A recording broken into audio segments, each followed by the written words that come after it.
Hey ladies and gentlemen, welcome back to the channel. As always, it is Nick here, back to your daily crypto news and analysis. And today we are going to be talking about Ripple and XRP, as well as the vast majority of crypto and finance.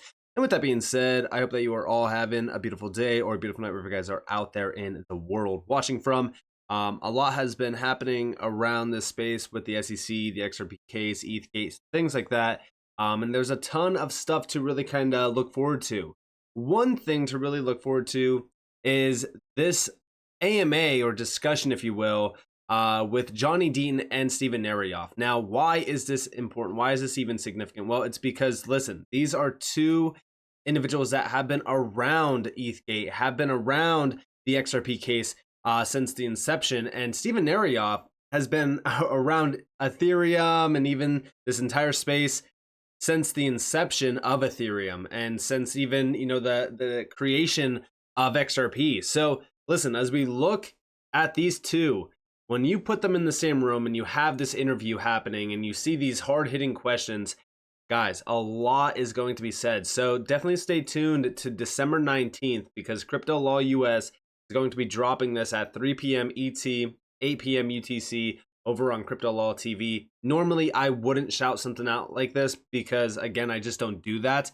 But this is something that I'm actually looking forward to seeing as well, because Deaton and Nerayoff was dropping bombs back, in November and even in October and September as well, regarding ETHgate, Ripple, and even XRP. So with that in mind, I figured I'd let you guys know about that, because even over here from Deaton and Nerayoff himself, look at some of the stuff that he has been posting. He has been going hard against the grain, against individuals like even Laura Shin, who has been very biased towards Ethereum. And the reason why he's actually saying this is because recently there was a post back in September from Digital Asset Investor that is quoting a interview that Lauren Shin had with Vitalik.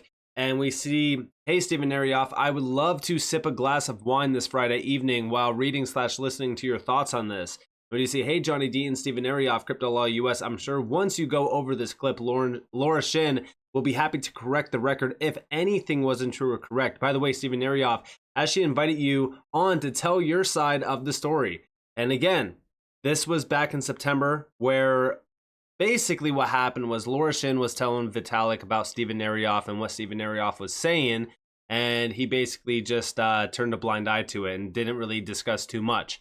Again, we never even heard Steven's side of the story, but I do think that on Crypto Law US, we are going to see a little bit more of that rabbit hole explored. So I'm very excited to see this. But we do see from Steven, Laura Shin, if you are not biased towards Ethereum, then let's have a show to clear up what happened. I get a chance to respond about Ethereum, Vitalik, Lubin, Dimitri, and any other topic that's related. I've got interest from the largest podcast, so this will set records. No editing. She was a respected journalist.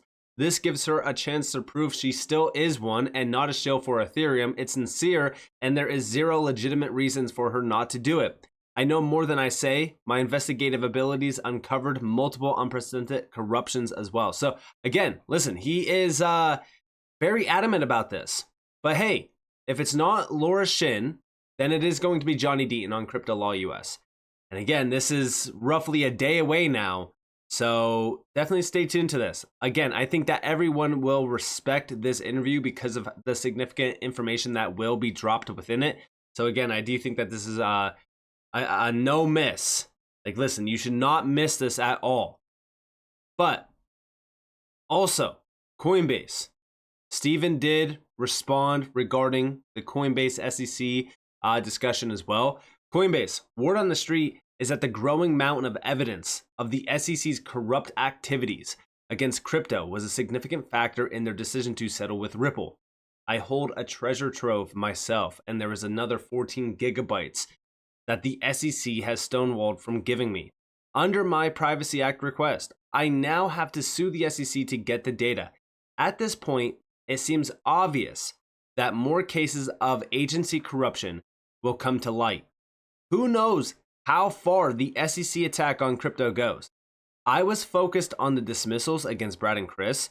That was absolute capitulation, and clearly the SEC did not want a trial I did not mean to say there was a final official settlement, but as a legal case, they've already won the battle, even if there are some remaining issues. And again, as we look at what's going on with Coinbase, as we look at what's going on with the SEC, yeah, I do think that there was some capitulation with the Ripple and XRP case. But beyond that, I also think that there is a lot more to really kind of read into this than just, hey, they're corrupt and they're capitulating. The reason why I say that is because of what we have seen from very prominent names in this space, which I'm going to go over here in a second. But before we fully continue, I just want to let you guys know that ExpressVPN is offering all of the viewers of the channel an exclusive offer. They're not paying me. They're not doing anything like that. This is strictly an affiliate deal. But if you guys do go over to ExpressVPN's website, there's going to be a link down in the description below, in the comments below. I do think that a VPN service is extremely crucial, especially in this space, now that we do see exchanges cracking down on a lot of these big, great projects. Like, for an example, yesterday I just made a video talking about delistings happening in Canada. So definitely make sure that you are running a VPN. Again, I do think that's crucial to have a VPN on at all times, especially in this space, as we do start to see, hacks happening, exploits happening, things like that. Again, this is strictly an affiliate deal. Yes, I do make money from anybody that does purchase through my link. But again, a VPN service is so damn crucial. So if you guys do want to go check that out, you guys are more than welcome to down in the description below. But also, Ripple recently did post a 2024 prediction. What do you see? It's that time of the year again, and we've asked leaders at Ripple to weigh in on what they think 2024 holds.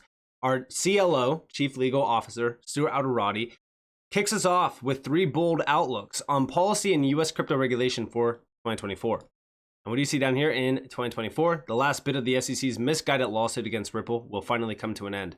But the SEC's campaign of regulation by enforcement will continue against other industry leaders.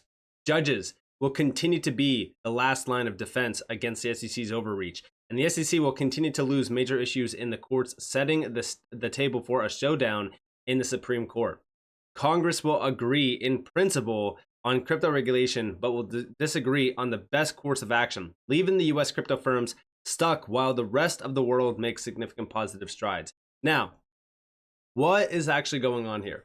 Well, shout out to XRP Drops, because this is a video that got posted by the Crypto Law US official account on X, and it was an interview between Johnny Deaton and also Raoul Paul. And when you see, all of the banks know the blockchain's technology solution, every one of them, and they are all working on it. So they are not really fighting us at all. They are just, again, scared of Elizabeth Warren and Gensler.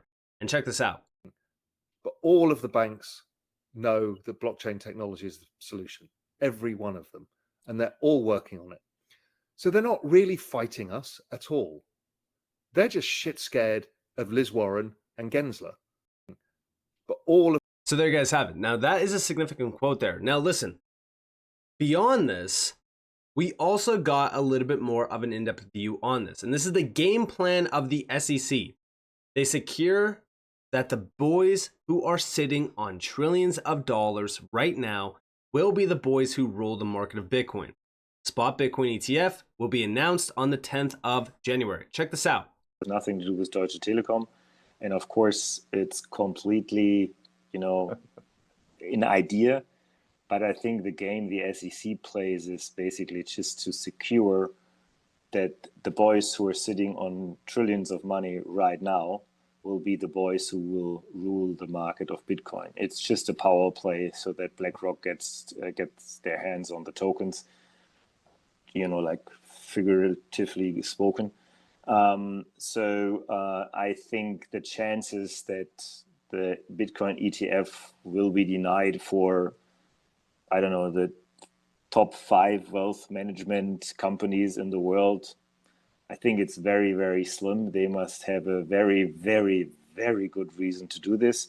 So I'm not 100% sure, but I think the ultimate date is the 10th of January. I think that's the date where they have to announce it.